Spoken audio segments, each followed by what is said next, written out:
Part 1 ended with Pacific Princess sailing off into the sunset of her Princess Cruises career. Although sold in 2001, she was chartered back to Princess to complete her scheduled program. Then in 2002, she began her next life as Spanish-based Pullman Tour Cruises Pacific. Aside from her new livery, very little would change for the ship, which was based in the Med during the summer and mostly out of Brazil under charter for CVC Cruises in the winter, until 2008, when she was chartered to Quail Cruises, another Spanish-based operation. I would encounter Pacific in Civitavecchia, watching from the decks of Oceania Cruises Insignia as she made her entrance. Her elegant, sleek lines were a sight for sore eyes, but the reddish-brown haze coming from her funnel made her look a bit, well, exhausted. As it turns out, she was in need of mechanical repairs and would soon head to the San Giorgio del Porto shipyard in Genoa for a multi-million-dollar refurbishment. In the shipyard, things would quickly go awry and costs would spiral, resulting in Quail's bankruptcy and default on payments. The once beloved former television star had fallen on hard times. With work halfway completed and in some respects poorly executed, the Pacific was seized by the Italian Coast Guard in late 2008. In 2012, she was sold for scrap, but the Turkish shipbreakers defaulted on their purchase and she remained laid up and for sale. I made a pilgrimage to see her that May on behalf of a cruise line that had expressed an interest in reviving her for further service if her condition was salvageable. Her wary shipbroker told me I would only have an hour or so to document and inspect the ship, as her captain had a busy schedule, and that was all the time he could spare.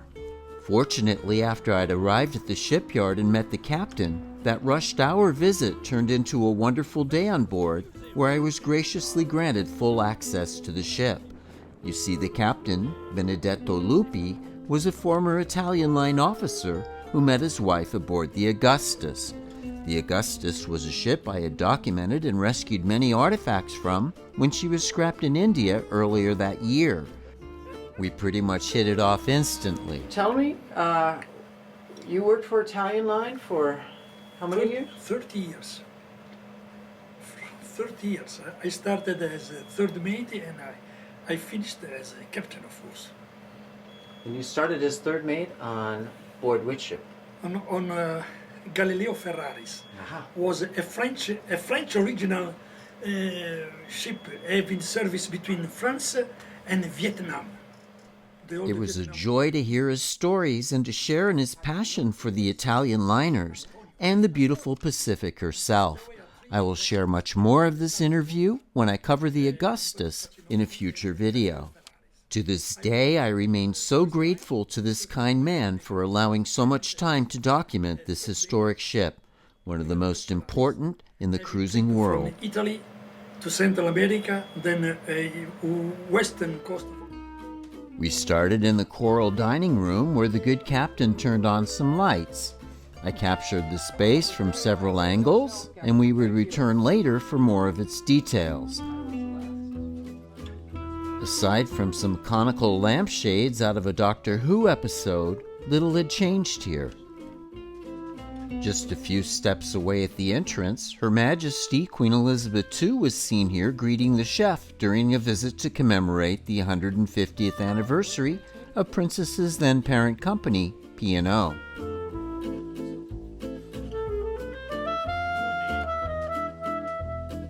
We also took a peek at the galley as members of her small crew prepared their next meal.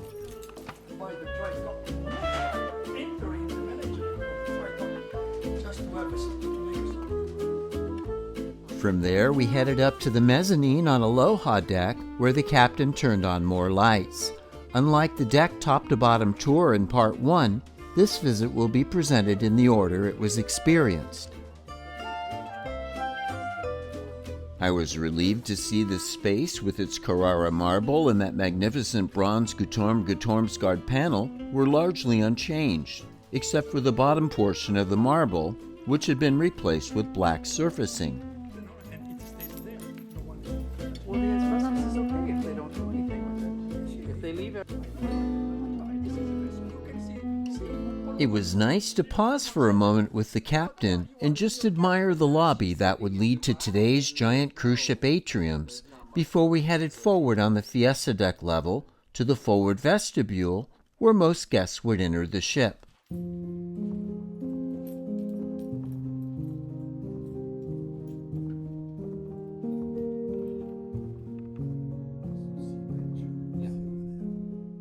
Helping to create a lasting first impression, the beautiful etched glass panels by Iran, Gustafsson, and Anderson, depicting the Sea Venture, the first fully rigged sailing ship to cross the Atlantic, which was wrecked in what is now Bermuda, and of course, what was then Pacific, was originally the Sea Venture, named for the wreck that was also an inspiration for Shakespeare's The Tempest. Quite sadly, this panel set and almost all the artwork on the ship would be lost, like the first Sea Venture itself. We would then head aft again into the dimly lit lobby and exit up that famous staircase that was a bit crudely reconstructed for the Lifeboat set in a reverse of how guests entered on the show.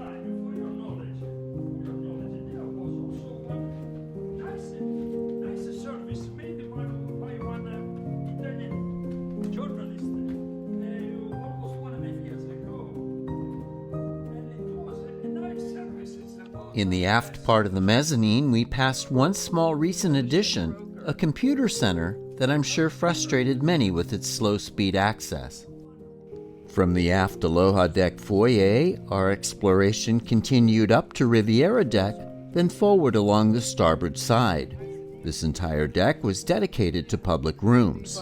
Most of it hadn't changed since the Princess era, but the smell of mold and mildew from water ingress over the years permeated this entire deck.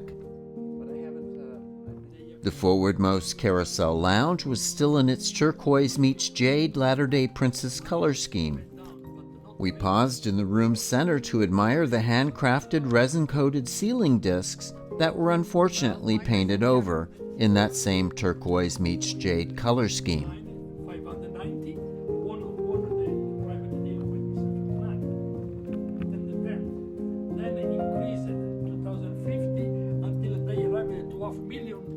On the stage itself, where some of Princess's first early reviews were performed, there was a pile of mattresses that had been removed from some of the ship's cabins.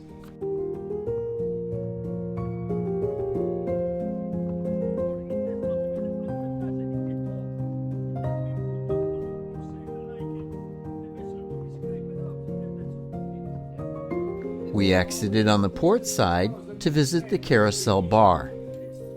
There, the water ingress had left mold stains in the carpet. This would be my first and only chance to get up close to the series of enameled panels depicting or inspired by the Northern Lights by Peter Knego that adorned the doors to the liquor shelves. By this time, 2 of the 14 panels were already missing, hopefully to suffer a better fate than those that stayed on board.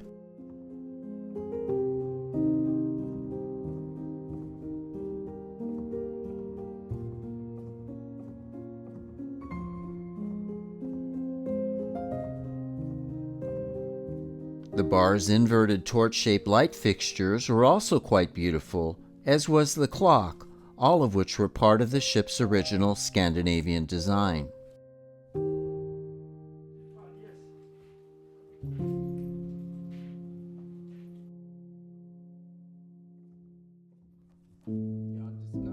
Next up was the forward vestibule. Both vestibules on Riviera deck spanned the width of the ship and were wide enough to easily handle cross-traffic flow during peak hours. The Crown Casino on the port side had been renamed the Royal Casino. The gaming equipment had been removed, and in its place were piles of the ship's plans and recent surveys.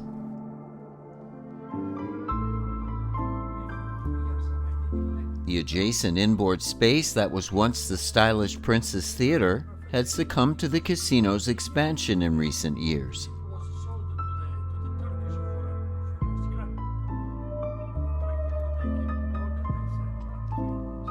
Directly aft the hideaway bar was pitch dark, but the original pirate-themed wall murals were still there, as illuminated by the camera's flash. This, of course, was Pacific Princess's favorite after-hours hangout. And on the starboard side, the bridge lounge was also suffering a bit from overhead leakage.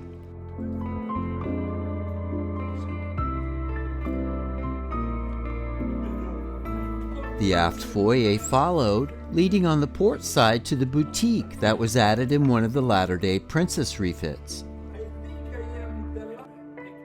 Those moldy carpets were pretty much a continuing issue in this part of the ship. Back on the starboard side, a ping-pong table had become part of the milieu of the once chic Pacific bar, which was, save for some missing light fixtures, soft fittings, and port plaques, true to its original form as the Sea Venture Club.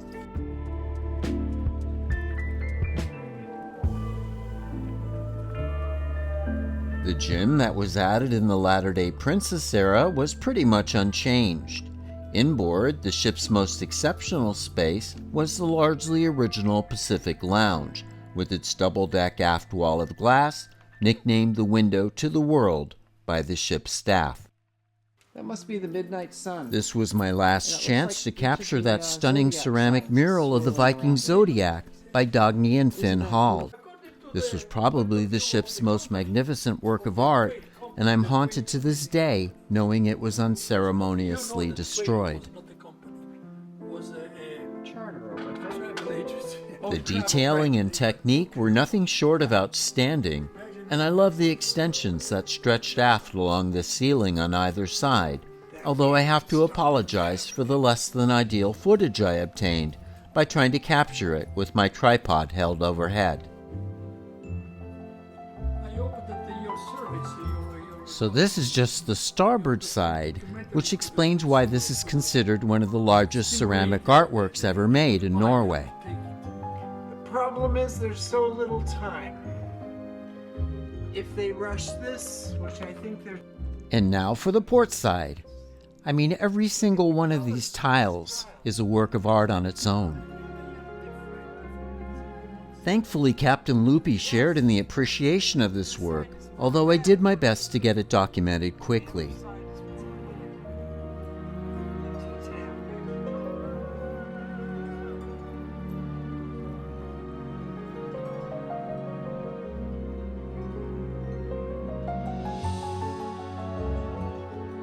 Pretty much everything about this room, that window, those stylish pillars, and even the chairs, was Scandinavian mid-century perfection.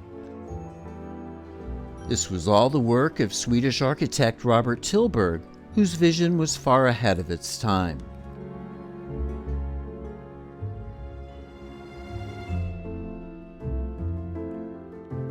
From there, we headed up one of the helix-shaped staircases on the starboard side to the terrace lounge.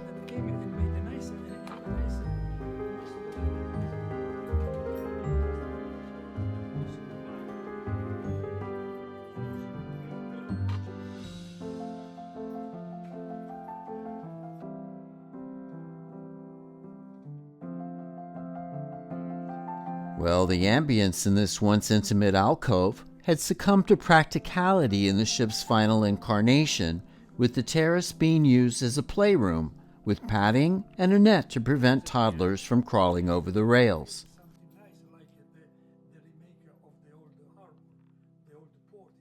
It was even worse in the former Galleria library, which had been stripped to the steel framework, exposing some of that asbestos that put this once heralded ship on Greenpeace's environmental watch list.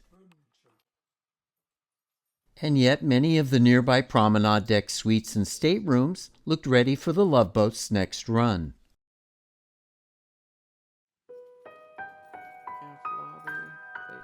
On promenade deck, we worked our way past the aft foyer and forward, stopping to capture some of the ship's deluxe staterooms, which were in various states of repair, Some, like this one, were just in need of linens, while others were a bit disheveled, and some were stacked with furnishings removed from other cabins, presumably leaky ones.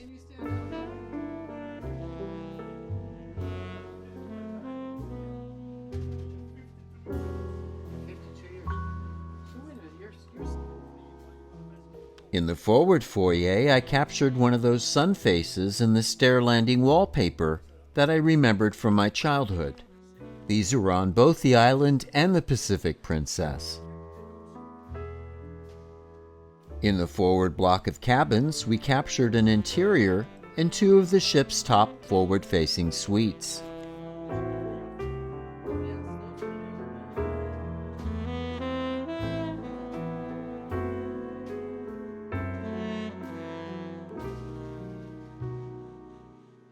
That bathroom with the tub and large sink area was such a big deal at the time, but today it would barely pass muster. The forward observation platform on prom deck was cluttered with various works in progress, but it gave us access to the forecastle for a nice view of the superstructure.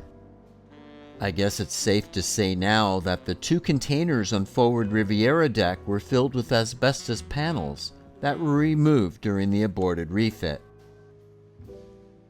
After I dangled my cameras over her bulbous bow, we headed back past some expensive newly added equipment, stopping for a peek at the crew gym, which not surprisingly was far better equipped than the passenger gym. Back up on promenade deck, we headed out to the port promenade, where I learned what went awry. During the refit, the lifeboat davits were replaced and the new ones were installed several inches off, requiring an expensive reinstallation. After a dispute with the shipyard, the ship's owners defaulted on their payments, leading to the ship's seizure. And quite sadly, instead of sun worshippers and deck chairs, that beautiful aft Riviera deck Lido was now home to 4 disembodied lifeboats. Another boat was tucked away behind the sun dome on observation deck, and the rest were laying on the quay next to the Pacific. After purchasing the ship from Princess, Pullman Tour turned the aft cabins on Aloha deck into balconied suites on the fantail, with mixed results. Meanwhile, standing between those lifeboats on Riviera deck was an almost absurdly surreal experience.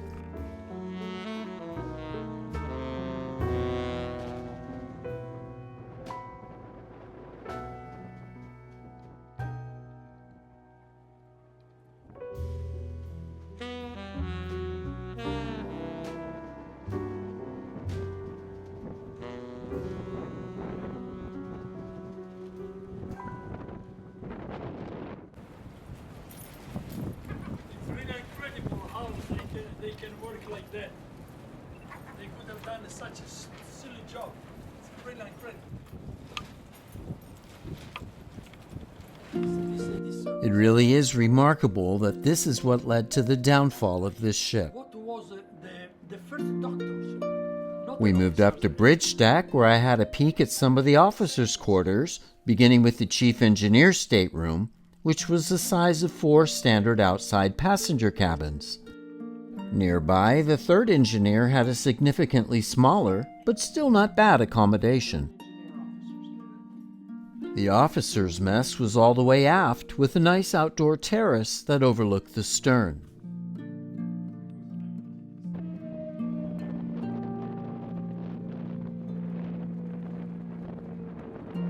We took in that implausible view over the stern, then headed forward along the port side.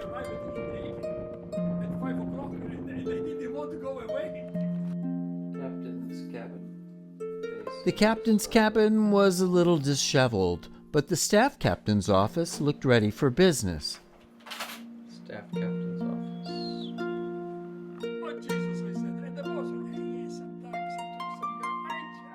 In the chart room, the last charts used to navigate the Pacific to Genoa were still on the counter, waiting for the officer's next maneuver.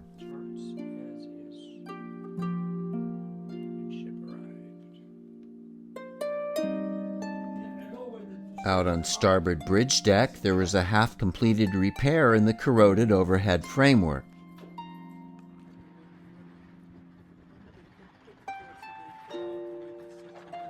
I spent a little time out on the starboard wing taking various shots of the Pacific's once pristine features.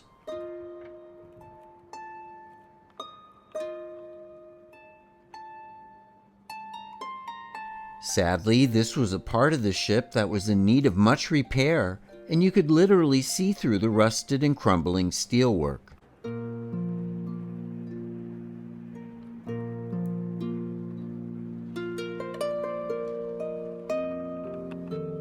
Inside the wheelhouse, a place so often featured on the show, the cross-draft was rustling the paperwork left on top of the consoles. This was fittingly Gavin MacLeod's, aka the Lifeboat Captain Stubing's, favorite place on the Pacific Princess. Bridge was always a place that I always loved being. I felt on top of the world. And you always think the captain's really doing it. But you have this little guy down here with a little steering wheel. If they knew. This once important and vibrant space was now in a state of suspended limbo, awaiting a grim future.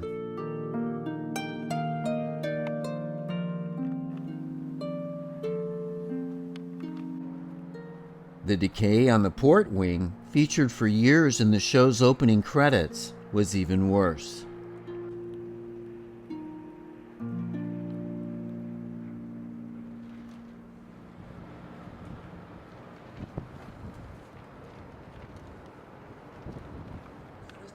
This was the Lido buffet.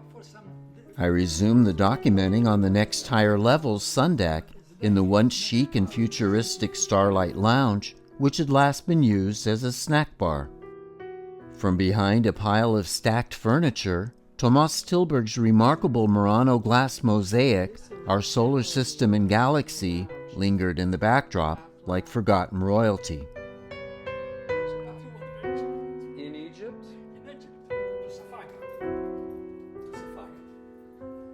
Well, they had those. Well, if they say, as they say, if it doesn't kill you, it makes you stronger. The Sundeck Buffet Terrace was our next stop. It was another once popular hub on the ship that now looks very quaint.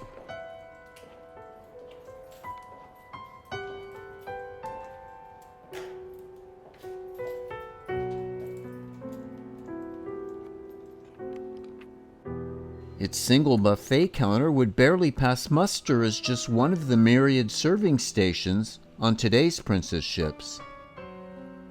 As much as I detest the overuse of the word iconic in today's lexicon, that word aptly describes the crystal pool area, easily the most photographed part of the Pacific Princess during the Lifeboat tenure.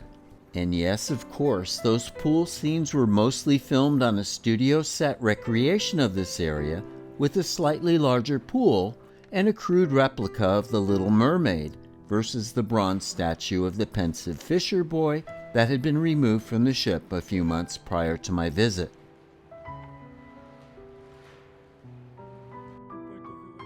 We encountered that fifth lifeboat up on observation deck where 18 circuits equals a mile. This would be a rare opportunity to climb up to her mast platform for the view overlooking the sun dome and a chance to get up close to and even climb up to the crow's nest where the view was obscured by layers of grime.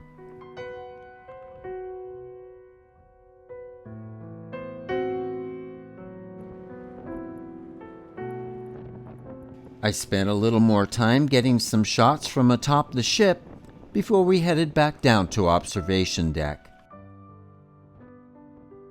Of course, I was a little sad, but I was extremely grateful to be back aboard this ship, and it was a remarkably beautiful day with fluffy puffs of clouds, a crystal blue sky, and that gorgeous pastel stucco of Genoa, a city that the locals call La Superba for good reason. While it could be argued that there was little life left in this historic ship, she was at least providing a temporary refuge for some new life on her afterdecks. From there, we worked our way all the way down to the Aloha deck cabins that were transformed into the ship's only balcony suites by divvying up the fantail into verandas. They lacked any sort of privacy and were inundated with exhaust from the thrusters during maneuvers, but at least they gave the Pacific the added distinction of having them. In the mooring area on aft Fiesta deck, there was more evidence of steelwork being repaired. But those repairs were far from complete, and for every bit that had been addressed, there was an equal number of areas still very much in need. We visited one of the standard outside twin cabins on Fiesta deck, then continued down to the crew area on Coral deck.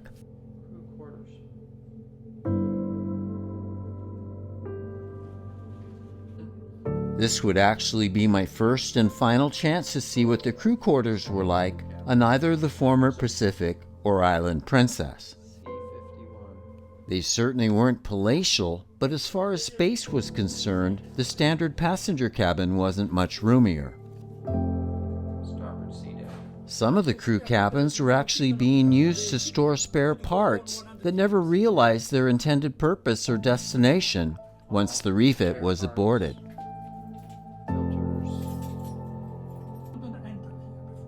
It would really be a tragic waste of resources and material. All of this was basically to be recycled with the ship. Next up, the engine control room literally buzzed with its gauges, repeaters, and panels. This is the space where the engineers relayed the commands from the bridge to maneuver the power plant and other components of the ship's operation. In the engine room itself, there was a brand new generator that was added during the refit and still waiting to be connected. Every bit of ducting and steelwork in the red primer was also newly installed. So that's just primer. They haven't even got the painting. And here we're standing between two of Pacific's 4 Fiat diesels that drove her twin screws at a service speed of 20 knots.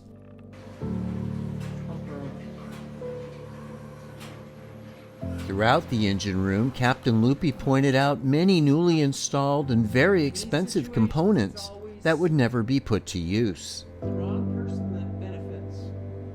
In the upper level, there was still scaffolding that seemed to cry out for the workers to come and finish the refit. There was also a lot of structural work in progress, like new steel plating in her hull. We concluded the visit to the machinery space with an overview of her 4 Fiat diesels.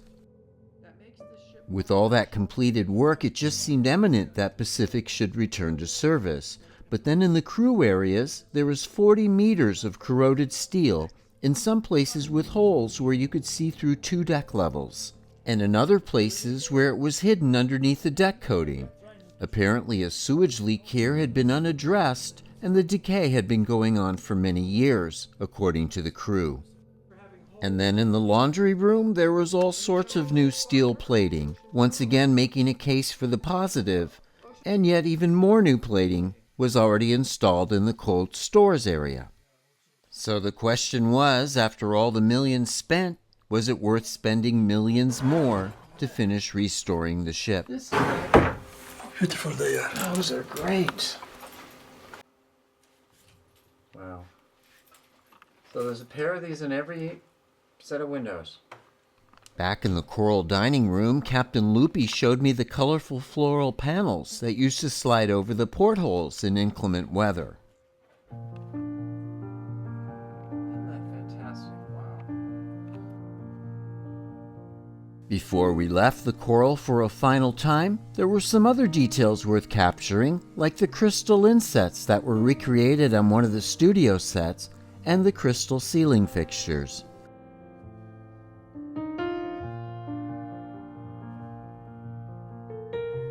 And there were much larger crystal chandeliers in the coral deck foyer just forward of the dining room. This would also be my first and only chance to visit the medical center, which was on the port side of Coral Deck.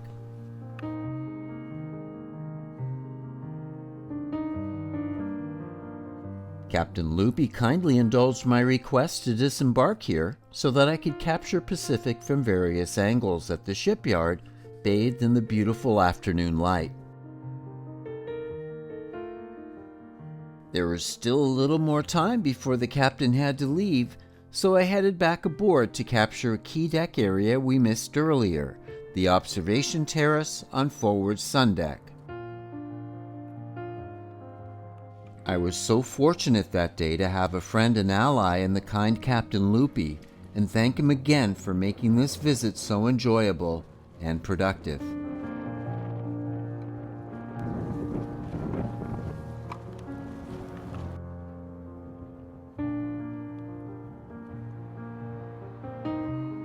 As the sun edged lower, the long shadows teamed up with the wind to create a sad and dramatic final impression. I knew in my heart that this would be my last visit after almost 4 decades of following this ship. And although I wouldn't visit her, I would see her one last, exceedingly sad time. A few months later, her sister Discovery, the former island princess, came to Genoa in need of spare parts, which, like an organ donor on life support, the Pacific provided. And yet the inevitable finally came to pass. In May of 2013, she was sold again to Turkish shipbreakers, and on July 27th, she departed under tow from Genoa. During the voyage, she sprang a leak and almost capsized, and was beached with a severe starboard list on August 6th. A few days later, while pumping the ship, 2 employees died and 10 others were hospitalized due to a lack of proper ventilation in the engine room.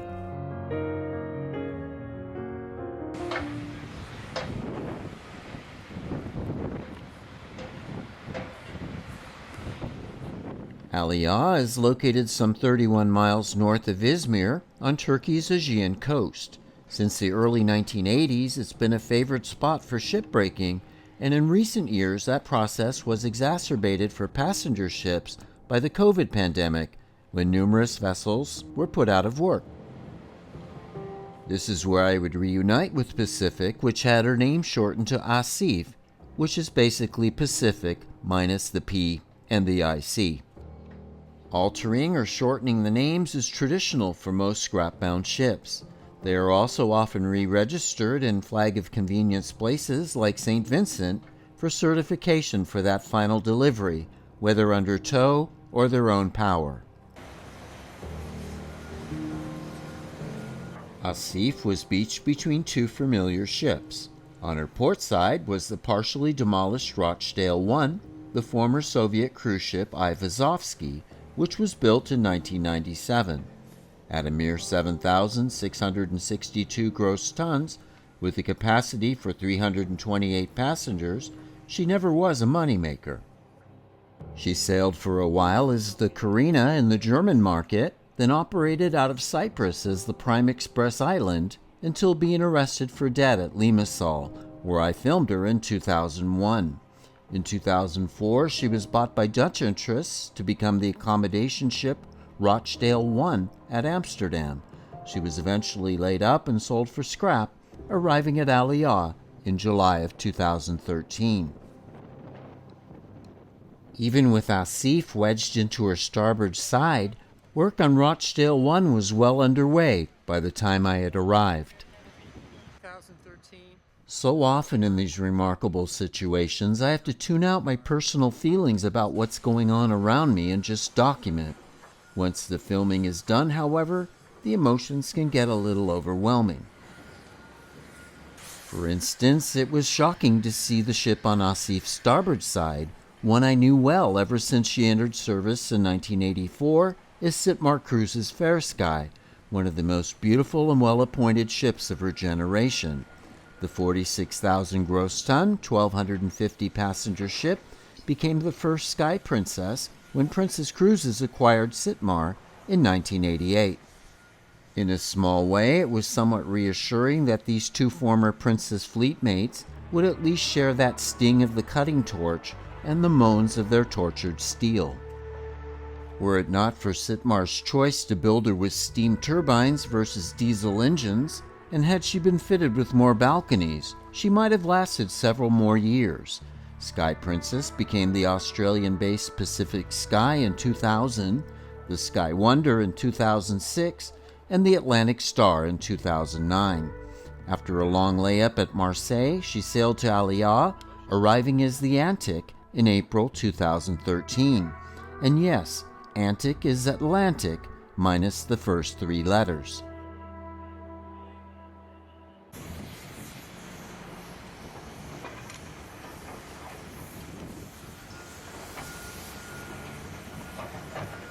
Shortly after I reached the beach beneath the 3 discarded former beauty queens, the sounds of lorries, clanking steel, cranes, and cutting had died down. It was now lunchtime, and workers were leaving Rochdale 1 via a large wooden plank that stretched across her truncated bow.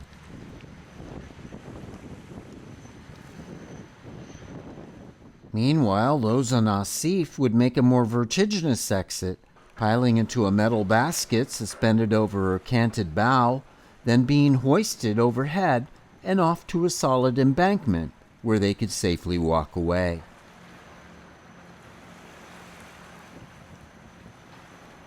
With this being the only way on or off, and with the Asif at such a dangerous angle, I appreciated that my last encounter with this very special ship would be from afar.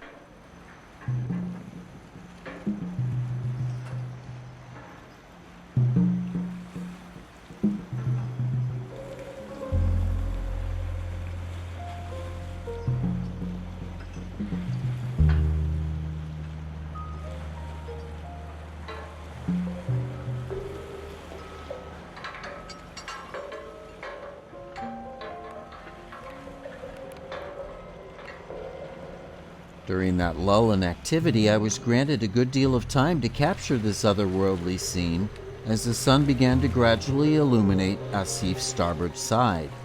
To this day, I wonder how close she was to actually capsizing. As it was, she seemed to be defying gravity. There was a strange irony in how those empty davits that hung over that muddied turquoise water were actually what doomed this ship. How something built for life-saving was what delivered the ship a fatal blow.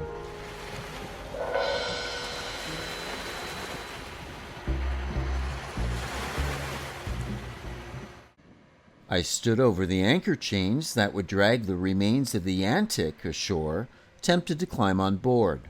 Where cranes and lorries had rumbled and smoked only a few moments before, the beach in front of Antic's severed bow could almost be described as peaceful.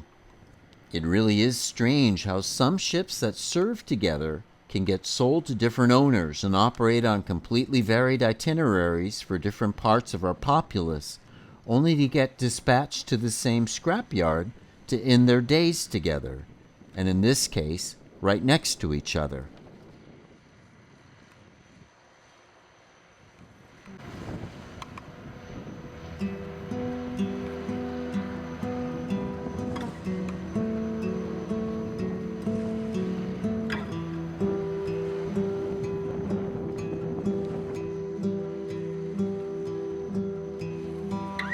In recent years, the kind of access that I experienced that day has since been curtailed. The syndicate of shipbreakers in Turkey has grown wary of Western visitors, especially after all the notoriety from the influx of ships during the COVID era. Even so, Aliaga is approved by the EU and the US and considered safer than many of the South Asian yards in Pakistan, India, and Bangladesh, for numerous reasons, mainly the use of cranes to haul off cut sections of the ship versus dropping them onto the embankment. While I captured this scenario from different angles, the respite ended and workers returned to their tasks, along with the rumble and cacophony of the machines of destruction. As far as the Asif was concerned, the ship remained with a perilous list throughout the scrapping process. Even though I had submitted a list of items, including all the original artworks that I wanted to save to the breaker, he ultimately decided it wasn't worth the bother and demolished everything in the process. So pretty much, save for some old menus, Princess Patter programs, and brochures, all we have left of the Pacific Princess are fond memories.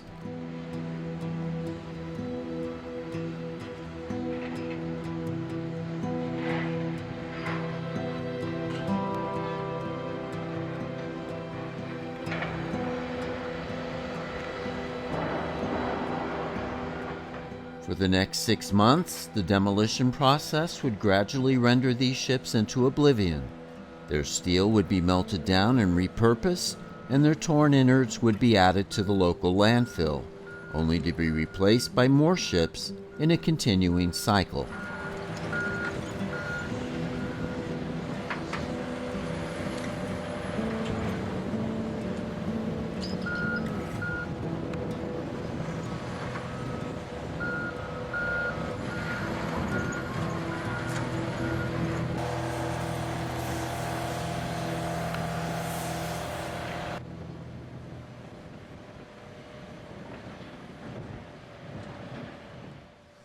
It was now time for me to bid farewell to a ship that hosted thousands and continues to charm and inspire millions.